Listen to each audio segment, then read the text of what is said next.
Welcome to One Book, One Coffee, your cozy corner on the internet where we explore books that have the power to change lives. Today, you're here with us to delve into When Things Fall Apart by Pema Chödrön, and that says something truly remarkable about you. In a world filled with distractions and the allure of endless scrolling, you've chosen to invest in a journey of learning and growth. This book is not just any book. It's a guide to finding peace in the midst of chaos. It's extraordinary because it offers timeless wisdom for coping with life's inevitable challenges. When Things Fall Apart has been endorsed by numerous figures, including celebrated authors like Anne Lamott, who praises Chödrön's ability to convey profound truths with clarity and grace. Pema Chödrön, an American Tibetan Buddhist, has an incredible backstory. She initially embarked on a spiritual journey following a tumultuous divorce and personal struggles. Her experiences led her to become a revered teacher and author, sharing insights grounded in her practice and life. Now, a quick note before we dive in. This is a detailed chapter-by-chapter walkthrough, so it's going to be a longer session. Take your time with it. There's no rush. If you need to step away, save this video to your watch later or forward the link to yourself on WhatsApp so you can pick up right where you left off. So grab your coffee, settle in, and let's walk through this book together, chapter by chapter, idea by idea. Let's begin. Finding Peace in Chaos. Pema Chödrön is an American Tibetan Buddhist nun who turned to spirituality following a personal crisis. Her experiences and teachings are shaped by her journey through life's challenges, making her works deeply relatable and insightful. You know how we've been exploring this idea that everything in life is constantly changing, and that our usual response is to fight against this reality. Well, here's where Pema Chödrön takes us into perhaps the most uncomfortable territory of all, our relationship with fear itself. And I have to tell you, this section completely changed how I think about those moments when my heart starts racing and my palms get sweaty. Picture this scene that Chödrön describes. She's on a meditation retreat, sitting in perfect silence, when suddenly she hears footsteps approaching her room late at night. Her mind immediately jumps to the worst possible scenarios. Someone's breaking in. She's in danger. Her heart pounds so hard she's sure everyone in the building can hear it. But instead of running or calling for help, she makes a choice that seems almost crazy at first glance. She decides to get intimate with the fear itself. Now, what does that even mean? When most of us feel fear, our first instinct is to get as far away from it as possible, right? We distract ourselves, we rationalize it away, we pop a pill, we call a friend, we binge-watch something on Netflix. Anything to make that uncomfortable feeling disappear. But Chödrön suggests something revolutionary. What if, instead of running from fear, we moved closer to it? What if we treated it like a visitor we've been avoiding, and finally decided to sit down and have tea with it? Think about the last time you felt really afraid.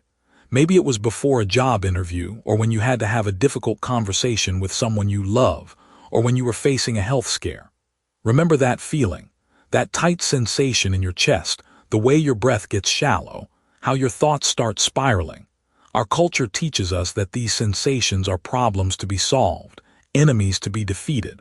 But what if they're actually teachers trying to show us something important about ourselves? Chödrön explains that fear, at its core, is often about our desperate need to control outcomes. We're afraid of losing our job because we can't control the economy. We're afraid of being rejected because we can't control other people's feelings. We're afraid of getting sick because we can't control our bodies. Fear is like a spotlight, illuminating all the places where we're trying to grip life so tightly that our knuckles turn white. But here's the fascinating part. When we actually turn toward fear with curiosity instead of resistance, something unexpected happens. She describes sitting with her own terror that night, not trying to make it go away, but actually investigating it. What does fear feel like in the body? Where does it live? How does it move and change? She noticed that fear isn't actually one solid, unchanging thing. It's more like weather patterns moving through her system. Sometimes it's sharp and electric, sometimes it's heavy and dense, sometimes it dissolves into something softer. This reminds me of something that happened to a friend of mine recently. She'd been avoiding having a crucial conversation with her teenage daughter about some concerning behavior. Every time she thought about bringing it up, she'd feel this wave of panic. What if her daughter got angry and shut her out completely? What if she said the wrong thing? What if she made everything worse? For weeks, she postponed the conversation, but the fear just kept growing stronger, like a monster feeding on avoidance. Finally, she decided to try Chödrön's approach. Instead of running from the fear, she sat with it. She noticed how it felt in her stomach, how it made her shoulders tense up, how it created stories in her mind about all the terrible things that might happen. And you know what she discovered? The fear itself wasn't actually unbearable. It was uncomfortable, yes, but it wasn't going to kill her. More importantly, underneath all that fear was something else: love. She was afraid because she cared so deeply about her relationship with her daughter. This is what Chödrön means by intimacy with fear. When we stop treating it like the enemy and start treating it like information, we often discover that our fears are pointing us toward what matters most to us. The person who's terrified of public speaking might discover that underneath that fear is a passionate desire to share something meaningful with the world. The person who's afraid of commitment might find that beneath that terror is a longing for deep connection. Now, this doesn't mean we should seek out fearful situations or pretend that fear feels good. Chödrön isn't suggesting we become adrenaline junkies or ignore real dangers. What she's pointing toward is a different relationship with the inevitable fears that arise in any human life. Instead of letting fear make our decisions for us, we can learn to feel it fully and then choose our actions from a place of wisdom rather than reactivity. As we move forward in exploring how to work with life's difficulties, this concept of befriending our most uncomfortable emotions becomes absolutely crucial. Because if we can learn to be present with fear, we can learn to be present with anything. Picture this: you're sitting in your favorite coffee shop, and your friend across the table just asked you about that moment when everything in your life seemed to crumble at once. You know that feeling, don't you? When the job disappears, the relationship ends, or the diagnosis comes back, and suddenly the neat little story you've been telling yourself about how life works just falls apart. Well, grab your coffee a little tighter, because today we're diving into something that might just change how you see those devastating moments forever. Pema Chödrön opens this exploration with a radical idea that goes against everything our culture teaches us about success and stability.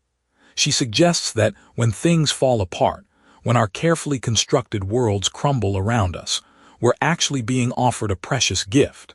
Now, I know what you're thinking: a gift. When I'm crying into my morning coffee because my life feels like it's imploding. But stay with me here, because this isn't about toxic positivity or pretending everything's fine when it's clearly not. Think about a moment in your own life when something you thought was permanent suddenly wasn't. Maybe it was a career you'd built for decades, or a marriage you thought would last forever, or even something as simple as a daily routine that gave your life structure. In that moment of dissolution, what did you discover about yourself? Chödrön argues that these breakdowns are actually breakthroughs in disguise, opportunities to see through the illusions we've been carrying about control, permanence, and security. She tells the story of a woman who came to her after losing her job, her home, and her marriage all within a few months. This woman was devastated, naturally, but as she sat in meditation and really examined what was happening, she began to notice something unexpected. Without all the roles and identities she'd been clinging to, she started to discover who she actually was underneath all of that. It's like when you've been wearing a tight shoe all day and finally take it off. Suddenly, you remember what your foot actually feels like. The wisdom here isn't about celebrating suffering for its own sake. Instead, it's about recognizing that our attempts to create permanent security are fundamentally at odds with the nature of reality itself. Everything changes: your thoughts, your feelings, your circumstances. Even your coffee will eventually get cold if you let it sit long enough. The suffering comes not from the change itself, but from our resistance to it, our desperate attempts to nail down what is inherently fluid. Consider how this plays out in our modern world. We live in a culture obsessed with optimization, with having the perfect morning routine, the ideal relationship, the dream job. Social media feeds us endless images of people who seem to have figured it all out, whose lives appear seamlessly curated and permanently blessed. But what happens when your perfect morning routine gets disrupted by a sick child? When your ideal relationship hits a rough patch? When your dream job turns into a nightmare? Chödrön suggests that instead of seeing these disruptions as failures, we can learn to see them as invitations to practice what she calls groundlessness. This isn't about becoming irresponsible or nihilistic. It's about developing the capacity to remain open and responsive even when we don't know what comes next. It's like learning to surf instead of trying to stop the waves. She shares a beautiful metaphor about a bird that's been living in a cage for years. When someone finally opens the door, the bird doesn't immediately fly out.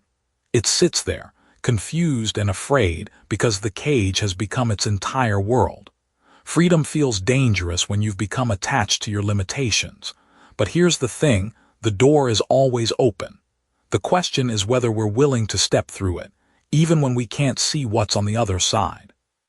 This wisdom becomes incredibly practical when you apply it to everyday situations. That anxiety you feel when your plans get canceled, that's an opportunity to practice being okay with not knowing. The disappointment when something you wanted doesn't work out, that's a chance to examine what you're really attached to and why. The grief when someone you love dies or leaves, that's an invitation to experience the full depth of what it means to care about something impermanent. As we wrap up this exploration, I want you to think about one area of your life where things feel particularly uncertain right now. Instead of immediately trying to fix it or figure it out, what would it feel like to just be with that uncertainty for a moment? To let yourself not know. It's uncomfortable, yes, but it's also where all the possibilities live. Because when things fall apart, they create space for something new to emerge, something that couldn't have existed within the confines of what was there before. And that, my friend, is where the real adventure begins. You know how we spend so much of our lives waiting for the perfect moment to learn something important? We tell ourselves we'll meditate when we're less stressed, we'll practice patience when our kids aren't screaming, we'll find wisdom when life calms down a bit. But here's what Pema Chödrön wants us to understand in this transformative section of When Things Fall Apart. This very moment, right now, with all its messiness and discomfort, is actually the perfect teacher we've been waiting for. Picture this. You're stuck in traffic, running late for an important meeting, and your phone battery just died. Your first instinct is probably to curse the situation, right?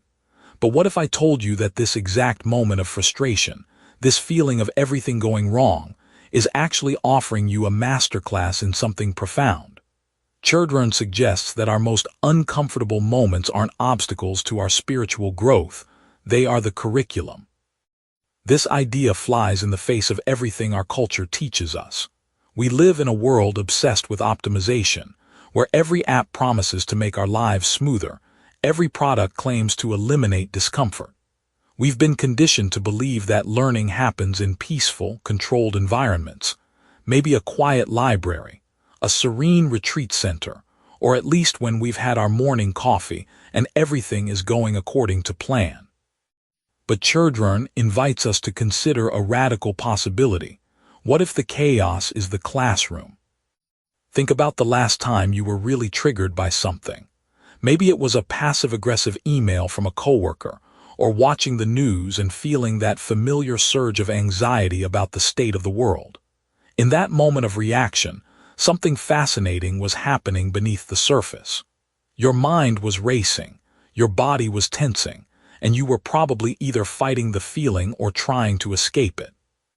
But Chödrön would say that right there, in that split second of reactivity, you were being offered a direct experience of how your mind works. You were getting a real-time demonstration of your patterns, your triggers, your automatic responses. Now here's where it gets interesting. Most of us, when we're caught in these moments of discomfort, immediately start a mental negotiation. We tell ourselves stories about why we shouldn't have to feel this way, about how the situation should be different, about how unfair life is being to us. We're like someone trying to learn to swim while refusing to get in the water. We want the wisdom without the experience, the growth without the growing pains. But Chödrön offers us a different approach. She suggests that instead of fighting these moments or waiting for them to pass, we can actually lean into them with curiosity. What does this anger feel like in your body? Where exactly do you sense that anxiety? What thoughts are arising, and how quickly do they change? This isn't about becoming a masochist or seeking out suffering. It's about recognizing that since difficult emotions are going to arise anyway, we might as well learn from them. Consider how this plays out in our modern, hyperconnected world. Every day, we're bombarded with notifications, news alerts, social media updates that can trigger immediate emotional responses. Your Instagram feed shows you someone's perfect vacation while you're dealing with a broken washing machine and a sick pet. That comparison, that little stab of envy or inadequacy, that's a teacher too. It's showing you something about attachment, about how your mind creates suffering by constantly measuring your life against others. The beauty of this approach is that it makes every moment potentially sacred. You don't need to wait for a meditation retreat or a life-changing workshop. The person who cuts you off in traffic is offering you a lesson in patience. The friend who disappoints you is teaching you about expectations. The anxiety you feel about an uncertain future is showing you how your mind tries to control what can't be controlled. But here's what makes this particularly relevant for our times. We're living through an era of unprecedented uncertainty. Climate change, political upheaval, economic instability, global pandemics. The old certainties are crumbling. Many of us feel like we're constantly in that traffic jam metaphor, stuck and frustrated and waiting for things to get back to normal. Chödrön's teaching suggests that this collective discomfort isn't something to endure until better times come. It's the very ground of our awakening. When we begin to see our present moment experience as our teacher, something profound shifts. We stop being victims of our circumstances and become students of our own minds. We realize that the goal isn't to eliminate all discomfort from our lives, but to develop a different relationship with whatever arises. This doesn't mean becoming passive or accepting injustice. It means responding from a place of clarity rather than reactivity. As we move deeper into Chödrön's wisdom, we'll explore how this fundamental shift in perspective, seeing each moment as a teacher rather than an obstacle, becomes the foundation for genuine transformation. Because once you truly grasp that this moment, exactly as it is, has something to teach you, your whole life becomes a spiritual practice. Picture yourself sitting in your favorite coffee shop, steam rising from your mug, when suddenly you get a text that completely derails your carefully planned day. Maybe it's your boss asking you to stay late, or a friend canceling plans you've been looking forward to all week. What's your first instinct? If you're like most of us, it's probably to fight against what's happening, to immediately start strategizing how to fix it, control it, or make it go away. But what if I told you there's another way, one that Pema Chödrön calls relaxing as it is? This concept might sound almost absurd in our hyperconnected, always optimizing world where we're constantly told to take charge, make things happen, and never accept anything less than what we want. Yet Chödrön invites us into something radically different, something that goes against every fiber of our controlling nature. She's asking us to relax into whatever is actually happening right now, not what we wish were happening, not what we think should be happening, but what is genuinely unfolding in this very moment. Think about the last time you were stuck in traffic. Really stuck, not moving an inch, with nowhere to go and nothing you could do about it. Most of us would grip the steering wheel tighter, maybe honk the horn, definitely feel our stress levels rising as we mentally rehearse all the ways this delay is ruining our plans. But what if, instead of fighting against the traffic jam, you simply acknowledged it? What if you relaxed your shoulders, turned off the urgent mental chatter, and just let yourself be exactly where you are. This isn't about being passive or giving up. It's about recognizing that some things are completely outside our control, and exhausting ourselves trying to control them only adds suffering to an already challenging situation. Chödrön tells us that this resistance to what is actually happening is one of our most deeply ingrained habits. We've been conditioned to believe that if we just try hard enough, think smart enough, or want something badly enough, we can bend reality to our will. But life has this funny way of reminding us that we're not actually in charge of nearly as much as we think we are. The weather doesn't consult our vacation plans. Other people don't always behave the way we'd like them to. Our bodies age and change, despite our best efforts to keep them exactly as they were. Now think about this for a moment. How much energy do you spend each day fighting against things you can't change? How often do you find yourself mentally arguing with reality, as if your resistance could somehow alter what's already happened or what's currently unfolding? It's like standing in the rain and getting angry at the clouds for being wet. The rain isn't personal. It's not trying to ruin your day. It's just rain doing what rain does. When Chödrön talks about relaxing as it is, she's pointing toward a kind of intelligent surrender. This isn't about becoming a doormat or abandoning all your goals and dreams. It's about learning to distinguish between what you can actually influence and what you simply need to work with. It's like being a skilled sailor who doesn't waste energy cursing the wind but instead learns to read it, adjust the sails accordingly, and find a way to move forward with whatever conditions are present. Consider how this might apply to something as common as a difficult conversation with someone you love. Maybe your partner is going through a rough patch at work and has been more irritable than usual. Your controlling mind wants to fix their mood, change their perspective, or at least get them to stop bringing their stress home. But what if you could relax into accepting that they're having a hard time right now? What if you could offer support without trying to manage their emotional experience? This doesn't mean you become a pushover or that you don't have boundaries. It means you stop exhausting yourself trying to control something that was never yours to control in the first place. The beautiful paradox that Chödrön reveals is that when we stop fighting so hard against what is, we often discover more space to respond skillfully.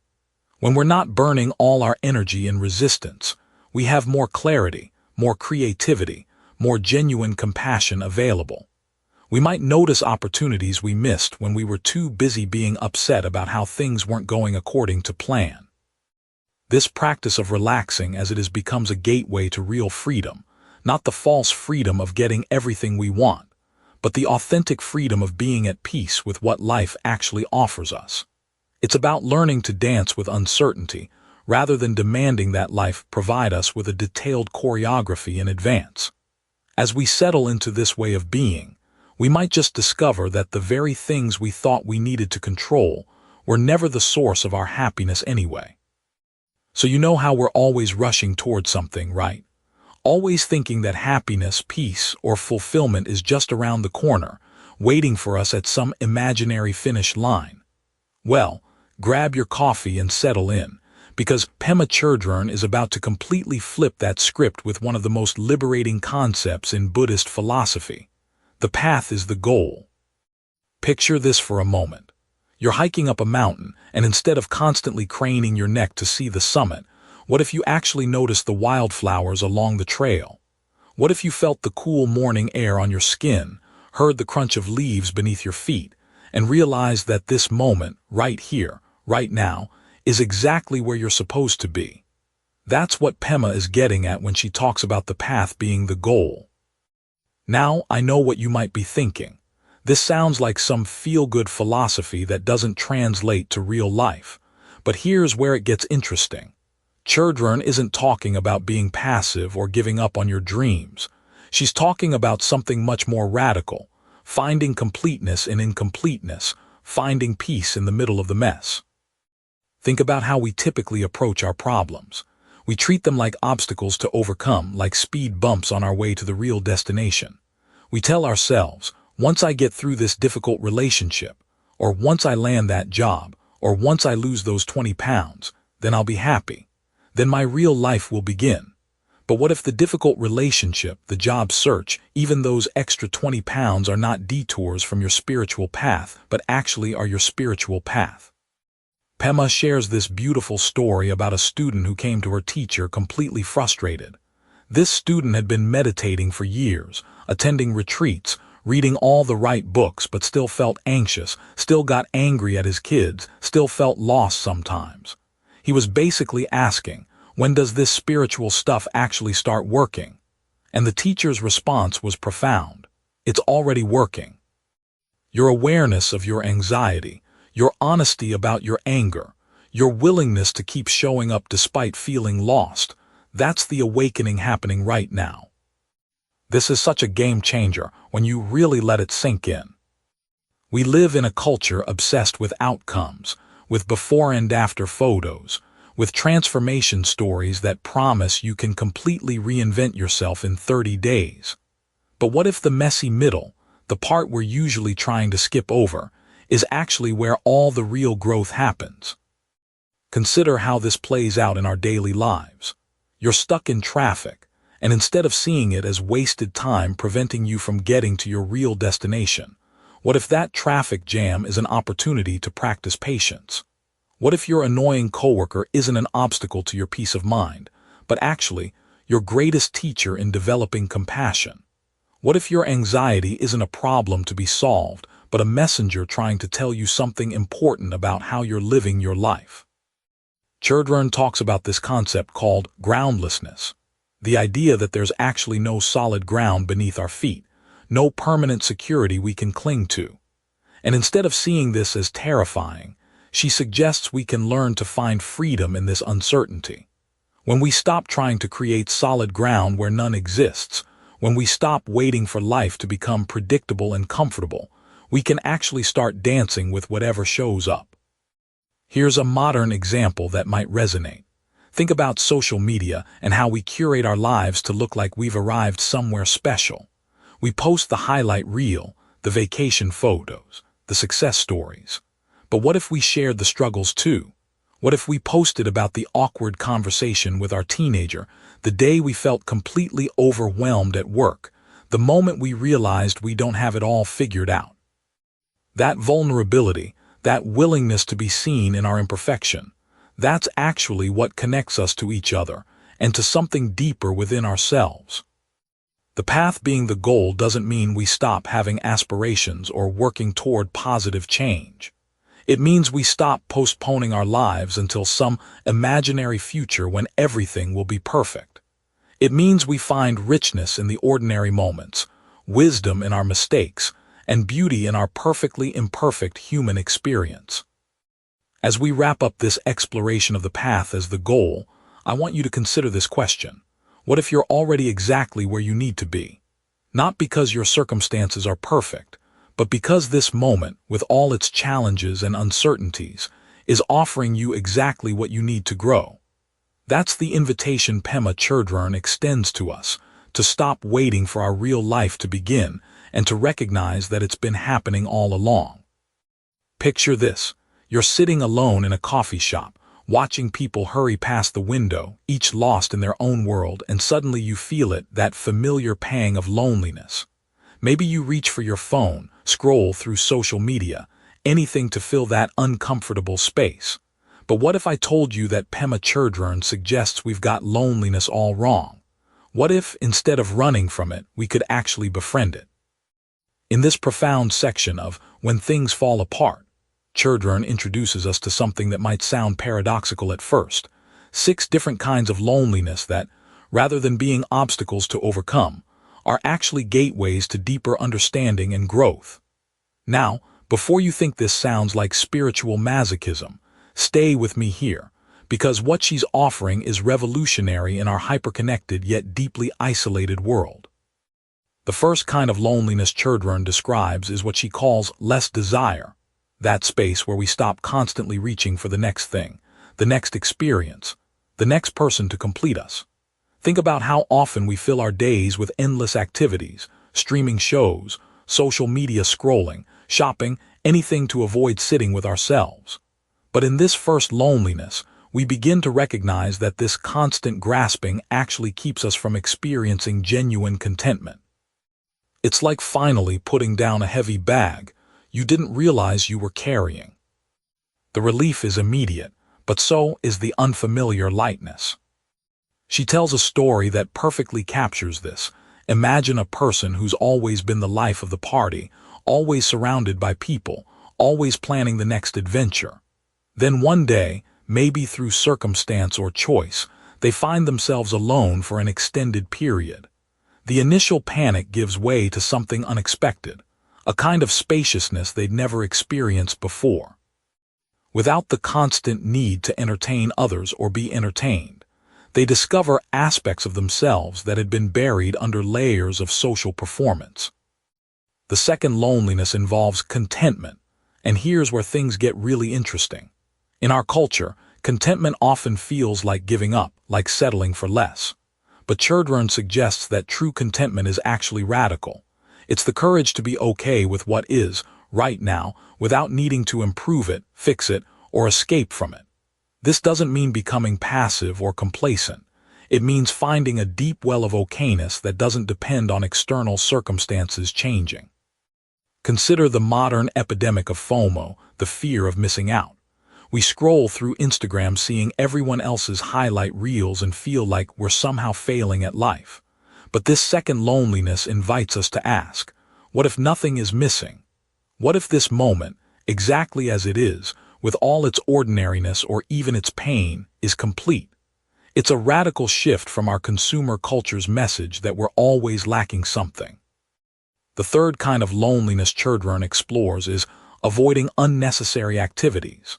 Now, this one hits particularly hard in our age of productivity culture and busy as a badge of honor mentality. How often do we fill our calendars to the brim, not because these activities truly matter to us, but because being busy feels safer than being still? This loneliness asks us to distinguish between what we do from genuine interest or necessity and what we do simply to avoid facing ourselves. There's a beautiful metaphor she uses about a clear pool of water. When we're constantly stirring it up with unnecessary activities, we can't see the bottom. But when we allow the water to settle, when we embrace this particular loneliness, suddenly we can see clearly to the depths. The clarity that emerges isn't always comfortable. We might see things about ourselves or our lives that we'd rather avoid, but it's real in a way that our busy distractions never are. The fourth loneliness involves complete discipline. Not the harsh, punitive kind we often associate with that word, but a gentle, loving commitment to showing up for our own experience. It's like becoming a good friend to yourself, someone who doesn't abandon you when things get difficult. In practical terms, this might mean sitting with difficult emotions instead of immediately reaching for distractions, or maintaining a meditation practice even when your mind feels chaotic. Think about how we treat our closest friends when they're going through a hard time. We don't try to fix them or distract them from their pain. We simply sit with them, offer presence, maybe brew them a cup of tea. This fourth loneliness is about offering that same quality of presence to ourselves. It's discipline born of kindness rather than force. The remaining kinds of loneliness that Chödrön describes all point toward the same revolutionary idea. That solitude isn't something to be cured or escaped from, but rather a doorway into a more authentic relationship with ourselves and, paradoxically, with others. When we stop running from our own company, we discover that we're actually quite interesting people to spend time with. What makes this teaching so relevant today is that we're living in an age of unprecedented connectivity, yet epidemic loneliness. We have more ways to communicate than ever before, yet studies show that people report feeling more isolated and disconnected than previous generations. Chödrön's 6 kinds of loneliness offer a different path forward, not more connection in the conventional sense, but a deeper, more honest relationship with our own solitude that becomes the foundation for genuine intimacy with others. As we transition into our next exploration of Chödrön's wisdom, carry this question with you. What might become possible if you stopped treating loneliness as a problem to be solved and started experiencing it as a teacher to be welcomed? Picture this. You're sitting across from a friend who just discovered something that completely changed how they see the world, and they're practically vibrating with excitement to share it with you. That's the energy Pema Chödrön brings when she talks about curiosity and doubt as spiritual tools. And honestly, when you first hear this idea, it might sound completely backwards. After all, aren't we supposed to have faith? Aren't we supposed to be certain about our spiritual path? Well, here's where Chödrön turns everything on its head in the most beautiful way. She suggests that our doubts, our questions, our genuine not knowing might actually be our greatest teachers. Think about it for a moment. When was the last time you learned something profound when you already had all the answers? When was the last time you grew while sitting comfortably in absolute certainty? Chödrön tells us that in traditional Buddhist training, doubt isn't seen as a weakness or a spiritual failing. It's actually considered one of the 5 strengths. Now, that might sound shocking if you've grown up in a culture that prizes unwavering faith and absolute conviction. But here's the thing about doubt that she wants us to understand. It's not the same as cynicism or giving up. Real spiritual doubt is alive, curious, and engaged. It's the difference between a child asking, "But why?" because they genuinely want to understand the world, and a teenager rolling their eyes and saying, "Whatever," because they've already decided nothing matters. Let me paint you a picture that Chödrön often uses. Imagine you're walking through a dense fog. Now, you could spend all your energy cursing the fog, demanding that it lift immediately so you can see where you're going. Or you could become curious about this experience of not seeing clearly. What does the fog feel like against your skin? What sounds emerge from the mist that you might never notice on a clear day? How does moving slowly and carefully change your relationship with each step? This is what she means by harnessing doubt and curiosity as spiritual tools. Instead of fighting our confusion or pretending we have clarity when we don't, we can become genuinely interested in our experience of not knowing. And here's where it gets really interesting. When we stop struggling against uncertainty, something remarkable happens. We start to notice things we never saw before. Think about your own life for a moment. Haven't some of your most important discoveries come during periods of confusion or questioning? Maybe it was when you doubted whether you were in the right relationship that you finally learned what love actually meant to you. Maybe it was when you questioned your career path that you discovered what truly mattered to you. These moments of doubt weren't obstacles to overcome. They were gateways to deeper understanding. Chödrön shares a story about a student who came to her, absolutely tortured by spiritual doubt. This person had been meditating for years but kept questioning everything. Was he doing it right? Was any of this real? Was he just wasting his time? Instead of reassuring him or giving him answers, Chödrön asked him to become curious about the doubt itself. What did it feel like in his body? When did it arise? What was he really afraid of? What happened next was fascinating. As this student stopped fighting his doubt and started investigating it with genuine curiosity, he began to see that underneath all his questioning was a deep fear of not being good enough, of somehow failing at being spiritual. But here's the beautiful paradox. The moment he could acknowledge this fear with kindness and curiosity, rather than trying to think his way out of it, something shifted. His practice became more authentic, more alive, precisely because it included his doubt rather than trying to eliminate it. This is what Chödrön means when she talks about doubt as a spiritual strength. It keeps us honest. It prevents us from getting trapped in spiritual materialism, where we collect beliefs and practices like trophies rather than allowing them to transform us. Real doubt asks the tough questions. Am I using my spirituality to avoid life or to engage with it more fully? Am I becoming more compassionate, or am I just becoming more sophisticated in my thinking? Now, think about how this applies to our modern world, where we're constantly bombarded with information and expected to have opinions about everything. What if, instead of rushing to judgment or picking sides, we could approach complex issues with genuine curiosity? What if we could say, "I don't know enough about this yet," and mean it as an invitation to learn rather than an admission of failure. Chödrön reminds us that curiosity is inherently humble. It assumes there's always more to discover, more to understand. And in a world that often rewards loud certainty over quiet inquiry, this kind of humble curiosity becomes a radical act. It's the difference between trying to win an argument and trying to understand a different perspective. So as we continue exploring how to navigate life when things fall apart, remember that your questions, your doubts, your genuine not knowing aren't problems to be solved. They're invitations to a deeper, more authentic way of being in the world. You know how sometimes you're having a perfectly good day, and then suddenly everything seems to go sideways. Maybe you get some criticism at work, or your phone dies right when you need it most, or you catch yourself in the mirror looking older than you remember. In those moments, our first instinct is usually to fight back, to push against whatever's disturbing our peace. But what if I told you that this very impulse to fight might be the real problem?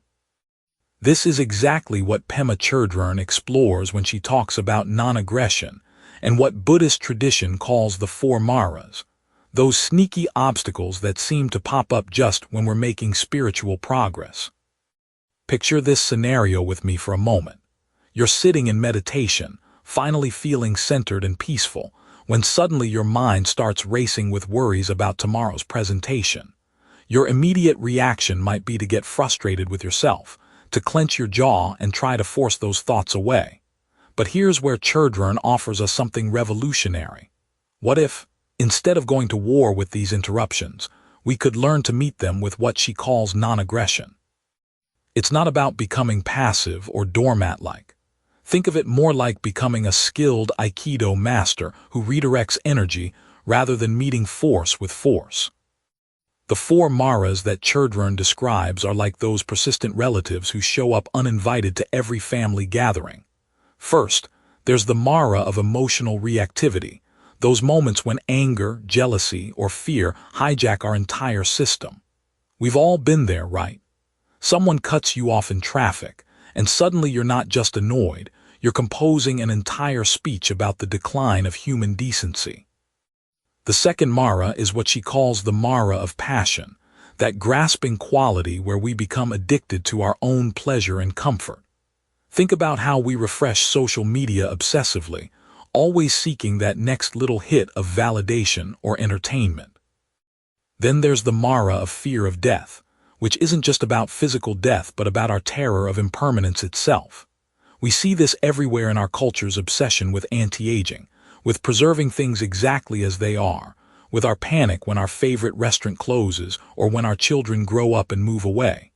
And finally, there's what might be the trickiest mara of all, the mara of spiritual pride.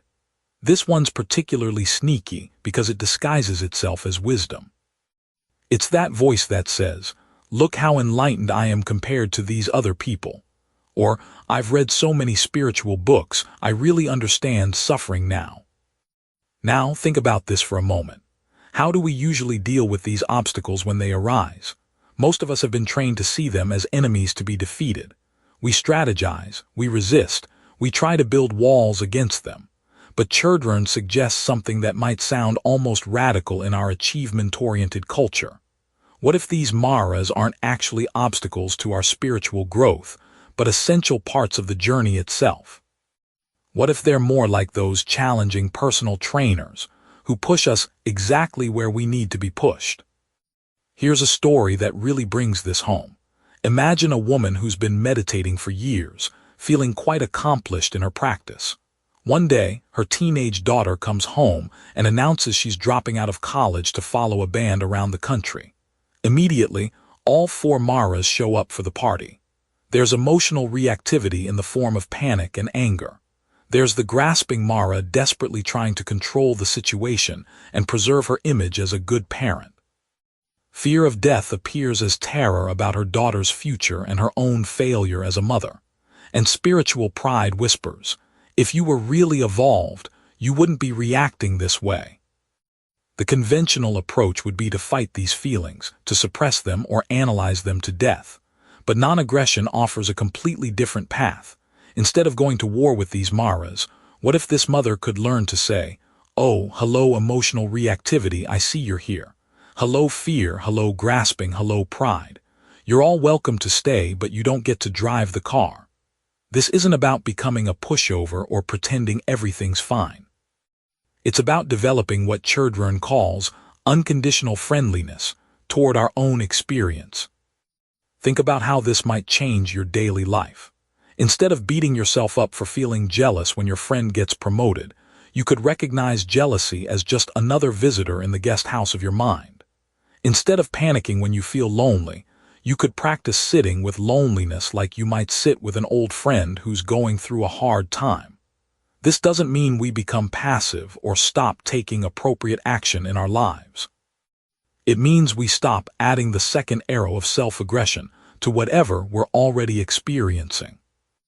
As we move forward in exploring how to work with life's inevitable challenges, remember that non-aggression isn't about perfection or never feeling difficult emotions.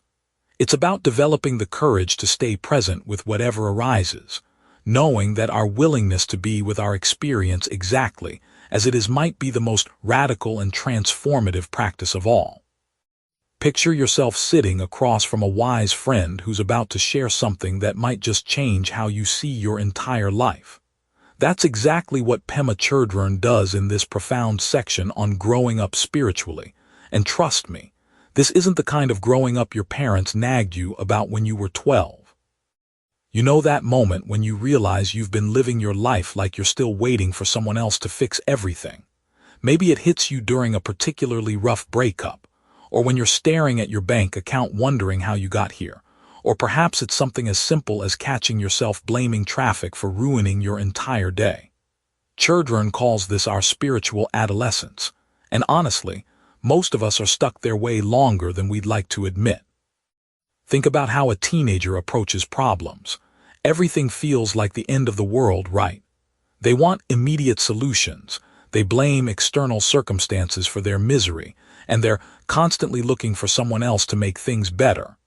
Now, here's the uncomfortable truth that might make you squirm a little in your chair. How often do we approach our adult problems with exactly the same mindset? Chödrön tells this beautiful story about a student who came to her absolutely devastated because her meditation practice wasn't working. This woman had been sitting on her cushion for months, expecting some kind of spiritual transformation, some magical moment where all her anxiety and depression would just melt away like snow in spring. Instead, she felt worse than ever. She was angry at Buddhism, angry at meditation, angry at Chödrön herself for not providing the quick fix she desperately wanted. But here's where the real teaching begins. Spiritual maturity, Chödrön explains, isn't about getting what we want from our practice. It's about developing the courage to stay present with what we're actually experiencing, even when it's messy and uncomfortable, and nothing like what we ordered from the spiritual menu. Imagine you're learning to drive. At first, you want someone else in the passenger seat, ready to grab the wheel when things get scary. You want clear rules, turn left here, brake there, always drive exactly 25 miles per hour. But eventually, real driving means navigating unexpected construction zones, making split-second decisions in unfamiliar neighborhoods, and yes, sometimes getting completely lost and having to figure out your way home. Spiritual growing up works the same way. It's the difference between following a rigid set of rules hoping they'll guarantee happiness and developing the wisdom to respond freshly to whatever life throws at you. It's learning to trust your own inner compass instead of constantly looking around for someone else to tell you which direction to go. Now think about this. How many times have you caught yourself saying things like, "If only my boss would appreciate me more," or "If only my partner would change this one thing," or "If only I had more money, then I'd finally be happy." This is what Chödrön calls the if only trap, and it's basically spiritual quicksand.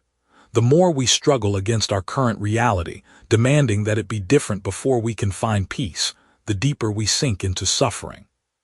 Mature spiritual practice, she suggests, is like learning to dance with uncertainty rather than fighting it. It's developing what she calls fundamental okayness, with the fact that life is inherently unpredictable, that people will disappoint us, that our bodies will age, that everything we love will eventually change or disappear. But here's the beautiful paradox. When we stop demanding that life be different than it is, we actually become capable of engaging with it more skillfully. It's like the difference between trying to swim against a powerful current and learning to navigate with it. One approach leaves you exhausted and bitter. The other opens up possibilities you never imagined. Chödrön shares another story about a man who spent years in therapy trying to fix his relationship with his critical father. He had elaborate fantasies about the day his dad would finally say he was proud of him, would finally acknowledge his accomplishments, would finally become the warm, supportive parent he'd always wanted. The breakthrough came when he realized he was waiting for his father to change so he could give himself permission to be happy. Spiritual maturity meant accepting his father exactly as he was while taking full responsibility for his own emotional well-being. This doesn't mean becoming passive or resigned. It means recognizing that real power comes from working with reality as it is, not as we wish it were. It's the difference between banging your head against a wall hoping the wall will move and looking for a door. As we settle deeper into this conversation about growing up spiritually, we're really talking about the courage to live as awake, responsible adults in a world that often feels like it's designed to keep us asleep. And that journey of awakening, as we'll discover, requires us to fundamentally change our relationship with the very experiences we've been trying so hard to avoid. Picture yourself sitting in your favorite coffee shop, watching the morning rush unfold around you. There's the barista who seems frazzled, the businessman checking his phone anxiously, the mother juggling a crying toddler while trying to order her latte. Now, here's a question that might surprise you. What if I told you that every single person in that coffee shop is experiencing some form of suffering right now? And what if the key to your own peace of mind lies in recognizing that shared human experience? This is where Pema Chödrön invites us into one of the most transformative concepts in her teachings, widening the circle of compassion. It's not just about being nice to people, though that's certainly part of it. It's about fundamentally shifting how we see ourselves in relation to everyone else on this planet. Think about how we typically operate. When we're stuck in traffic, we're annoyed at all those other drivers who are clearly in our way. When someone cuts in line, we feel personally wronged. When our neighbor's dog barks at night, we take it as a direct assault on our well-being. We live in what Chödrön calls the bubble of me against the world, where our suffering feels unique. Our problems feel insurmountable, and everyone else seems to have it figured out. But here's the radical shift she's proposing. What if we started from the assumption that everyone around us is struggling with something? That businessman on his phone might be dealing with a sick parent. The frazzled barista could be working 2 jobs to pay off student loans. That mother with the crying child might be running on 3 hours of sleep and questioning whether she's cut out for parenthood at all. Chödrön tells a story about being on an airplane, feeling irritated by a crying baby several rows ahead. The sound was piercing, relentless, and she found herself getting more and more agitated. Then she shifted her perspective. Instead of seeing the crying as something happening to her, she began to feel compassion for the baby who was clearly in distress, for the exhausted parents who were probably mortified, for all the other passengers who were also being affected. Suddenly, instead of being the victim of this situation, she became part of a shared human experience of discomfort and the universal desire for things to be different than they are. This is what widening the circle means in practice. It's moving from, "Why is this happening to me?" to "This is what's happening right now, and we're all in it together." It's recognizing that the fundamental human experience is one of seeking happiness and trying to avoid suffering, and that every person you encounter is engaged in that same basic struggle. Now you might be thinking, that sounds lovely in theory, but what about people who are genuinely difficult? What about the boss who micromanages, the family member who's constantly critical, the neighbor who plays music too loud. Chödrön doesn't suggest we become doormats or that we excuse harmful behavior. Instead, she invites us to recognize that difficult people are often the ones who are suffering most acutely. The micromanaging boss might be terrified of failure.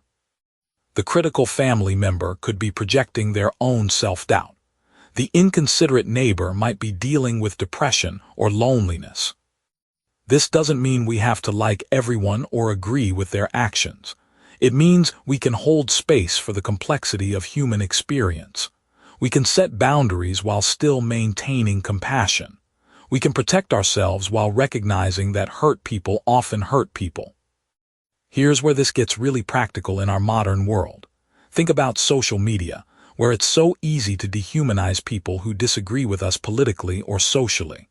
Widening the circle of compassion means remembering that behind every heated comment or controversial post is a real person with real fears, real hopes, real pain.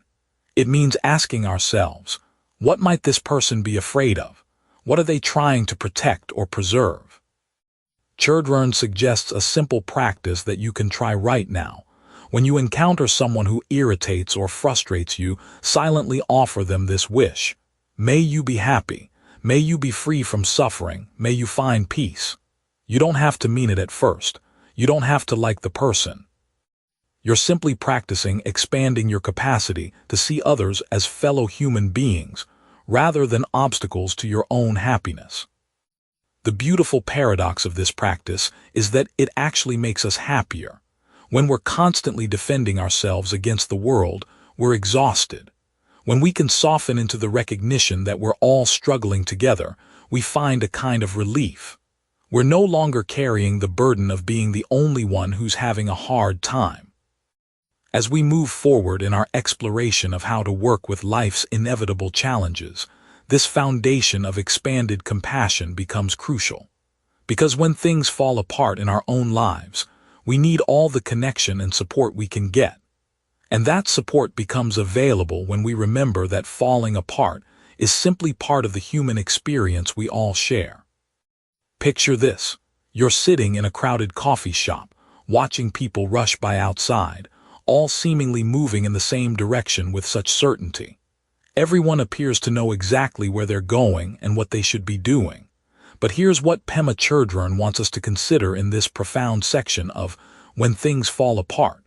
What if the very act of following that crowd is keeping us from discovering who we really are? Going against the grain isn't about being rebellious for the sake of rebellion. It's something much deeper, much more personal. Think about a salmon swimming upstream. It's not trying to be difficult or contrarian. It's following an ancient wisdom, an inner knowing that guides it home.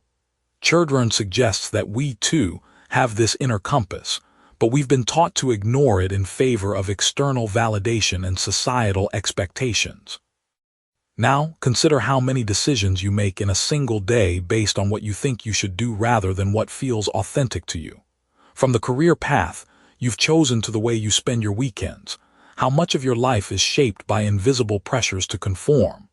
Chödrön doesn't ask us to abandon society entirely. That would be both impractical and unnecessary. Instead, she invites us to examine these patterns with gentle curiosity. She tells a story that really captures this beautifully. Imagine a woman who has spent decades climbing what she thought was the right mountain, pursuing success, accumulating possessions, checking all the boxes that society said would make her happy. Then one day, she reaches what should have been the summit and realizes she's been climbing the wrong mountain entirely. The view from the top isn't what she expected, and more importantly, the person she became during the climb isn't who she wanted to be. This is the heart of going against the grain. It's about having the courage to stop mid-climb and ask yourself, is this really my mountain? It's about questioning not just what you're doing, but why you're doing it. And here's where it gets really interesting. Chödrön suggests that our discomfort with going against societal norms often reveals exactly where we need to look more deeply. Think about the last time you felt that nagging sense that something wasn't quite right in your life, even when everything looked perfect on paper. Maybe you had the job everyone said you should want, or you were in a relationship that made sense to everyone else, but something inside you felt restless, unfulfilled. That restlessness isn't a problem to be solved, it's information to be honored. Chödrön uses the metaphor of wearing clothes that don't fit.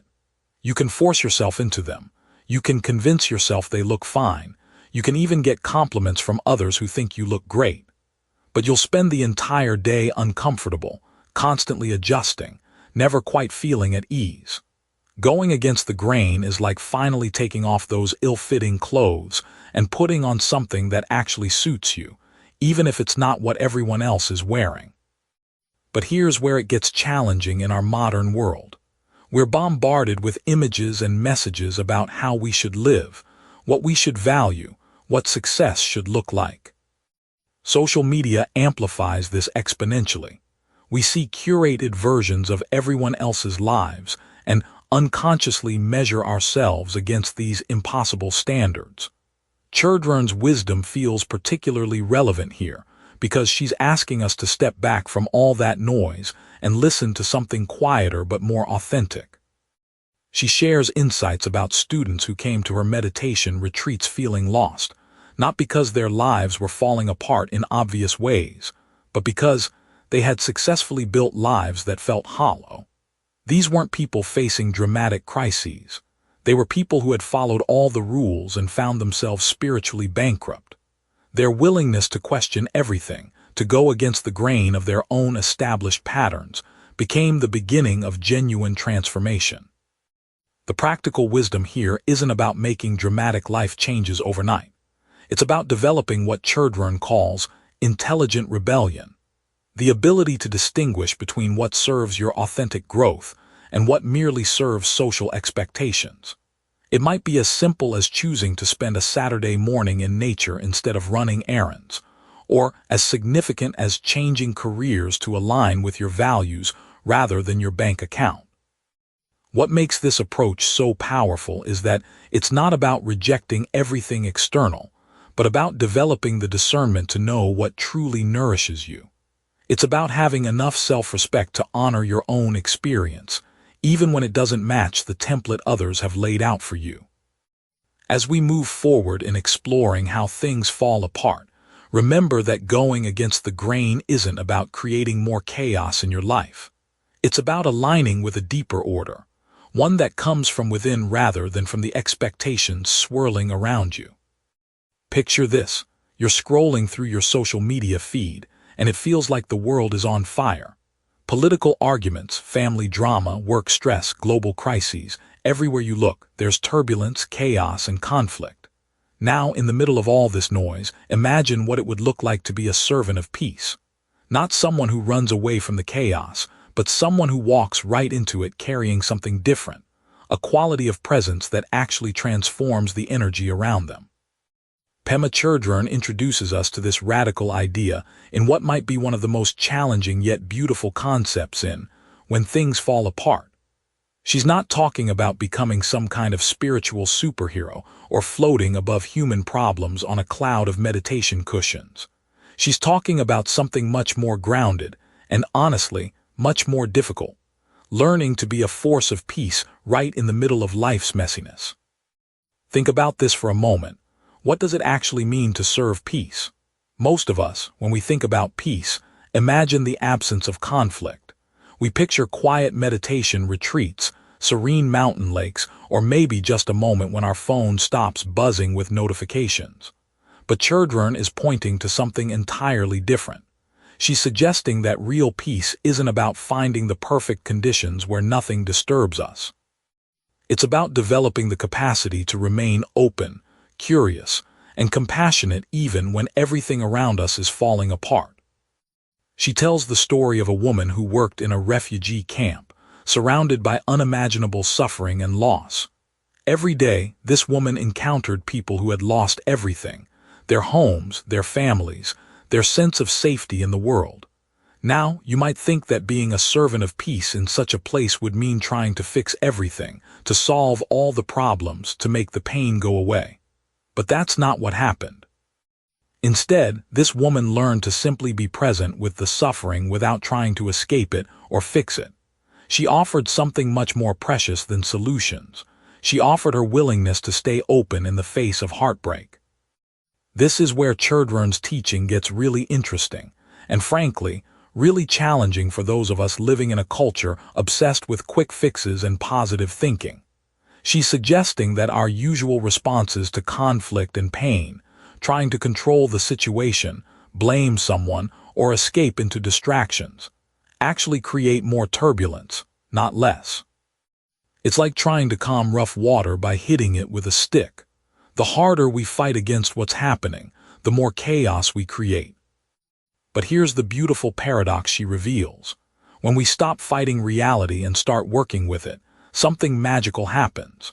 Not magical in a fairy tale sense, but magical in the way that a skilled sailor works with the wind and waves instead of against them. When we learn to stay present with difficulty without immediately trying to fix or escape it, we become what she calls servants of peace. Now think about your own life for a moment. When was the last time you were in a heated argument with someone you love? Maybe it was about money or politics or whose turn it was to take out the trash. In that moment of conflict, you had a choice. You could escalate the drama, trying to prove you were right and they were wrong. You could shut down emotionally, building walls to protect yourself. Or you could try something completely different. You could stay open, curious about what was really happening beneath the surface of the argument. Chödrön shares a powerful example from her own life about dealing with a particularly difficult person who seemed determined to push every button she had. Instead of trying to change this person or avoid them, she began to see them as her teacher. Every interaction became an opportunity to practice staying open when everything in her wanted to close down. This wasn't about becoming a doormat or accepting abuse. It was about finding a different way to respond to difficulty that didn't add more poison to an already toxic situation. This practice of serving peace extends far beyond personal relationships. In our current world, where social media algorithms reward outrage and division, seems to be our default setting. Imagine what it would look like to bring this quality of presence into online discussions, workplace conflicts, or even traffic jams. Instead of adding to the collective stress and reactivity, we could become people who actually help lower the temperature in whatever room we enter. The beautiful thing about this teaching is that it doesn't require us to be perfect or enlightened. It simply asks us to be willing to experiment with staying open when our habitual response would be to close down. Every moment of difficulty becomes an opportunity to practice, to serve peace in the most practical, immediate way possible. As we move forward in exploring Chödrön's wisdom, remember that becoming a servant of peace isn't about achieving some permanent state of calm. It's about developing the courage to meet whatever arises with curiosity and compassion, knowing that this simple shift in how we show up can transform not just our own experience, but the entire atmosphere around us. Picture this. You're sitting at a dinner party and someone brings up a topic you feel passionate about.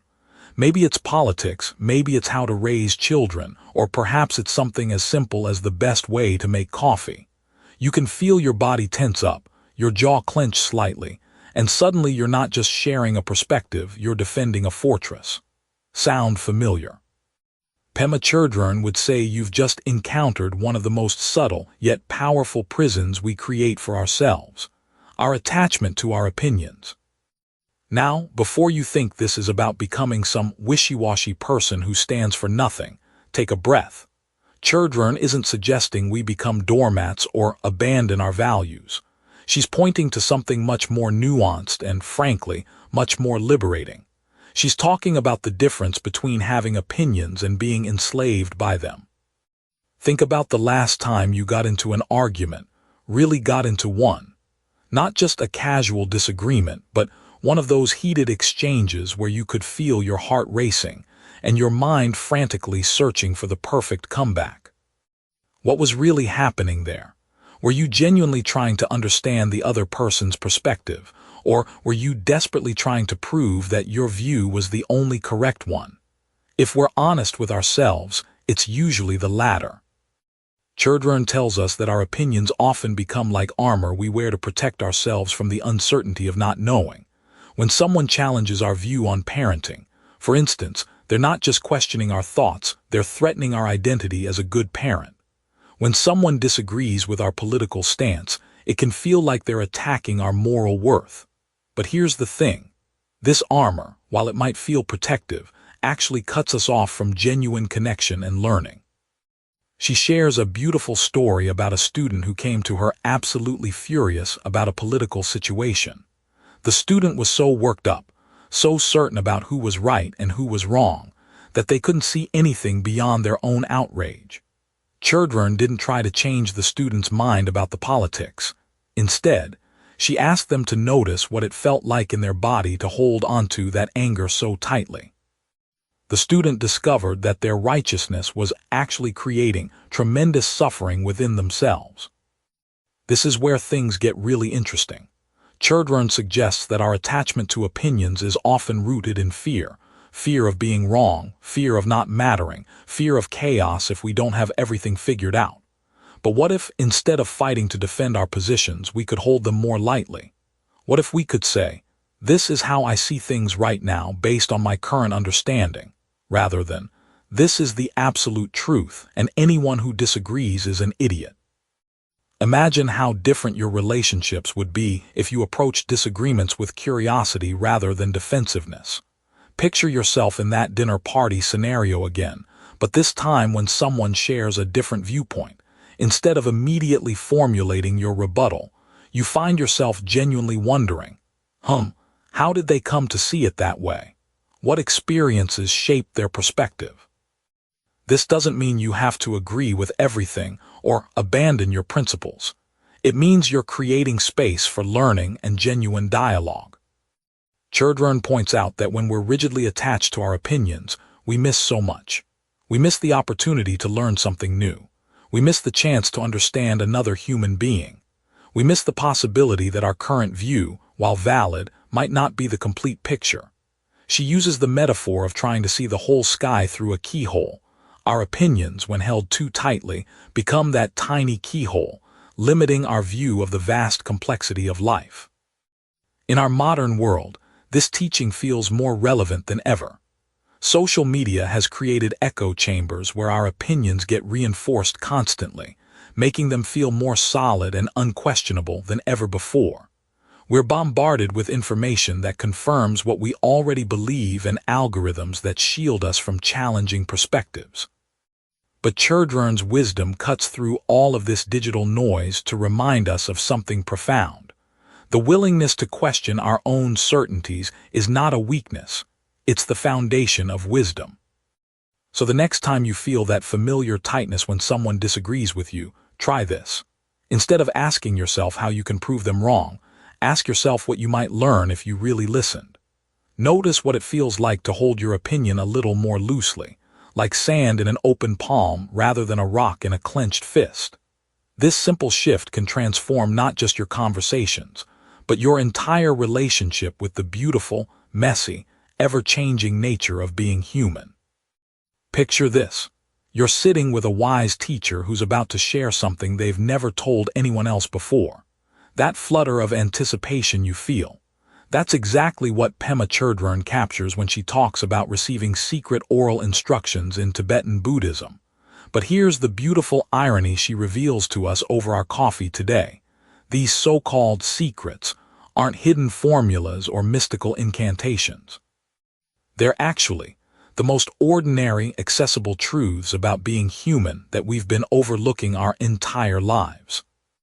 When Chödrön first encountered these teachings, she was expecting something dramatic, something that would fundamentally change her understanding of the universe. Instead, her teacher looked at her and said something like, "The secret is to stay present with whatever is happening right now." She almost laughed. Really? That's the big secret. But then she realized something profound. We spend our entire lives trying to escape the present moment. So perhaps the most radical thing we can do is simply stay put when things get uncomfortable. Think about your own life for a moment.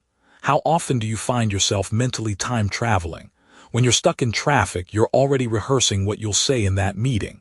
When you're in that meeting, you're planning dinner. When you're making dinner, you're worrying about tomorrow's deadlines.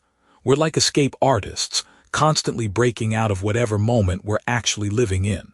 The secret oral instruction is simply this: stop running. But Chödrön goes deeper than just mindfulness platitudes.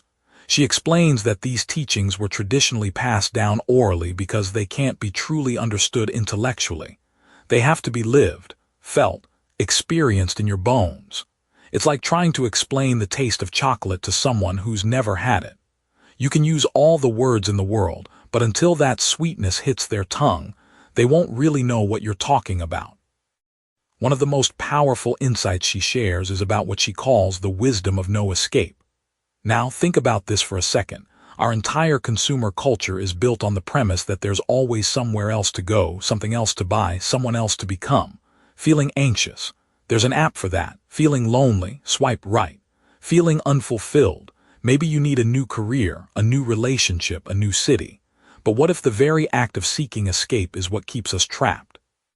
Chödrön tells the story of a student who kept asking her teacher for more advanced practices, convinced that the basic meditation instructions weren't sophisticated enough for someone of his obvious spiritual caliber.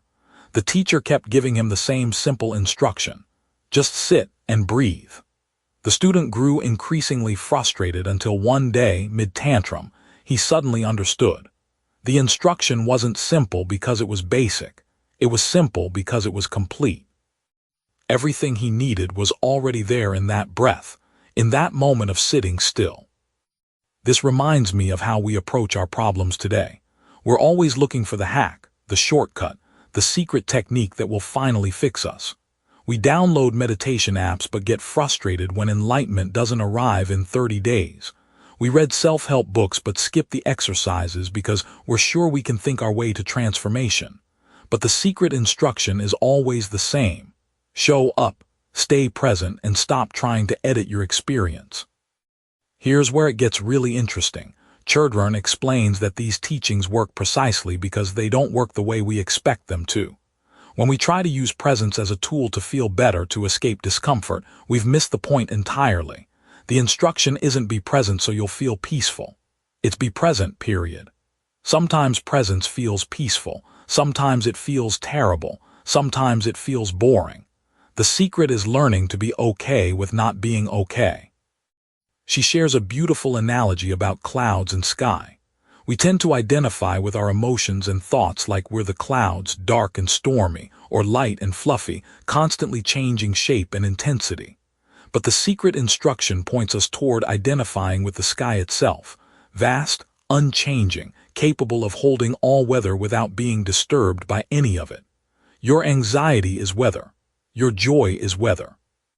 Your confusion, your clarity, your heartbreak, your hope, all weather patterns moving through the endless sky of your awareness. This isn't about becoming emotionally numb or spiritually bypassing difficult feelings. It's about discovering that you're much larger than any feeling, any thought, any circumstance. The secret that's been hiding in plain sight is that you already have everything you need to work with whatever life brings you. You don't need to be fixed, improved, or transformed. You need to be discovered, like an archaeologist carefully brushing away the dust to reveal what was always there. As we wrap up our exploration of these secret instructions, remember that the deepest teachings often sound almost disappointingly simple. But perhaps that's exactly why they remain secret, not because they're hidden, but because we keep looking past them, convinced that wisdom must be more complicated than this. Picture this. You're sitting in your favorite coffee shop, steam rising from your mug, when suddenly you get that text message that changes everything. Maybe it's news about a job loss, a relationship ending, or a health scare. In that instant, your carefully ordered world feels like it's spinning out of control. Pema Chödrön knows this feeling intimately, and in this profound section of When Things Fall Apart, she offers us 3 practical methods for working with chaos that don't involve running away or pretending everything is fine. The first method Chödrön presents is what she calls not preferring samsara or nirvana. Now, before your eyes glaze over at these Buddhist terms, let me translate this into coffee shop language. Samsara is basically the messy, painful, chaotic stuff of life, while nirvana represents those moments of peace and clarity we're all chasing. The revolutionary idea here is that we stop trying to push away the difficult experiences and stop grasping desperately for the good ones. Think about the last time you had a really bad day. What did you do? Probably spent most of your energy trying to make it better, right? Fighting against what was happening, wishing you were somewhere else with someone else feeling something else. But here's what Chödrön discovered through her own journey of heartbreak and spiritual practice. When we stop fighting reality, something magical happens. We find a kind of peace that doesn't depend on circumstances being perfect. She tells the story of sitting in meditation retreat, feeling absolutely miserable, wanting to be anywhere but there. Instead of leaving or mentally escaping, she decided to stay present with the misery itself. What she found wasn't the elimination of discomfort, but a spaciousness that could hold both comfort and discomfort without falling apart. This reminds me of a friend who lost her job during the pandemic. Instead of immediately jumping into frantic job searching or falling into despair, she spent a week just sitting with the uncertainty. She later told me it was terrifying but also oddly liberating. She discovered that she could survive not knowing what came next, and that discovery gave her a confidence she'd never had before. The second method involves what Chödrön calls the 3 difficulties. These aren't problems to solve, but rather 3 fundamental challenges of being human that we need to recognize and work with skillfully. The first difficulty is simply recognizing when we're caught in old patterns of thinking and reacting. How often do we find ourselves halfway through an angry email or a defensive argument before we even realize what's happening? The second difficulty is doing something different once we notice we're stuck. This is where most of us get tripped up. We see the pattern but feel powerless to change it. The third difficulty is making this new way of responding a habit instead of just a one-time thing. Let me give you a modern example. Think about how you react when someone cuts you off in traffic. Most of us have a predictable sequence. Anger flares, we might curse or gesture, our heart rate spikes, and we carry that irritation for the next 20 minutes. The first difficulty is catching yourself in that moment of rage. The second is choosing to respond differently, maybe taking a deep breath instead of honoring the anger. The third is doing this consistently until it becomes your new normal. Chödrön isn't asking us to become saints overnight, but rather to become curious about our automatic reactions and gentle with ourselves as we practice new ones. The third method she offers is perhaps the most radical, making friends with our emotions instead of trying to manage them. We live in a culture obsessed with emotional regulation, with feeling better, with maintaining positivity. But Chödrön suggests something different. What if instead of trying to fix our sadness, anger, or fear, we got curious about these feelings? What if we treated them like interesting weather patterns moving through the sky of our awareness? She shares a beautiful analogy about emotions being like clouds. Clouds aren't problems to be solved. They're natural phenomena that arise, change, and dissolve on their own. When we try to push away a difficult emotion, it's like trying to punch a cloud. We exhaust ourselves fighting something that was already in the process of changing. But when we learn to sit with our emotions with the same openness we might watch clouds, something profound shifts. We discover that we're not our emotions any more than the sky is the clouds that pass through it. This approach has transformed how I handle my own emotional storms. Last month, when anxiety about a big presentation was keeping me awake, instead of fighting the worry or trying to think positive thoughts, I just lay there and got curious about what anxiety actually felt like in my body. Where was the tension? How did my breathing change? What thoughts were spinning? This wasn't about making the anxiety go away, but about befriending it, understanding it. Surprisingly, this gentle attention helped the anxiety settle naturally. These 3 methods work together to create what Chödrön calls unconditional friendliness toward our experience. They teach us that chaos isn't the enemy of peace, but rather the raw material from which genuine wisdom and compassion emerge.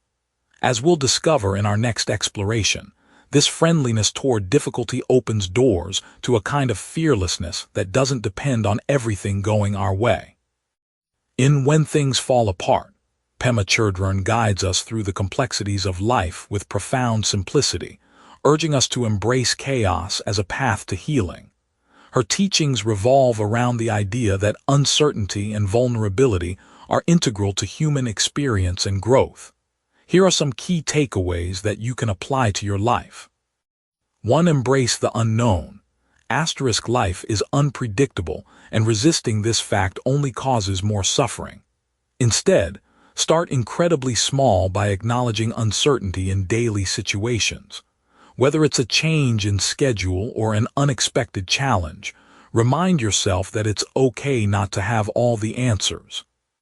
2. Practice loving kindness. Cultivate compassion for yourself and others by practicing loving kindness meditation. Begin with just a few minutes each day, silently wishing well-being for yourself, then gradually extend it to friends, strangers, and those you find difficult. Be patient with yourself as this practice grows. 3. Lean into discomfort. When faced with discomfort or fear, don't run away. Instead, take a moment to sit with your feelings without judgment. This can be as simple as pausing when you feel anxious, taking a few deep breaths, and observing your thoughts and emotions. This practice helps to build resilience over time. 4. Realize impermanence. Everything is subject to change, and accepting this can bring peace. Reflect on this by noticing the small changes in your environment each day, like the weather or a flower blooming. Accepting impermanence helps you to let go of attachment and embrace life's fluidity. 5. Cultivate mindfulness. Introduce mindfulness into your routine by dedicating 5 minutes a day to be present. Whether you're eating, walking, or simply sitting, focus on the sensations and your breath. This practice can ground you and enhance your awareness of the present moment. Before you go, I'd love to hear from you. Drop a comment below with at least one idea from this book that stuck with you, one concept you're going to carry forward. It could be something that challenged your thinking, something you want to try, or even something you disagreed with. Your insight might be exactly what another listener needs to hear today. And if this summary gave you something valuable, a new perspective, a spark of motivation, or even just a peaceful hour with your coffee, share it with someone who might need it too. Subscribe to One Book, One Coffee, and hit that bell icon so you never miss a new summary. Every week we sit down together with one great book, one warm cup of coffee, and the simple belief that wisdom, shared well, can change lives. Until next time, keep reading, keep growing, and remember, every small step counts. See you at the next book.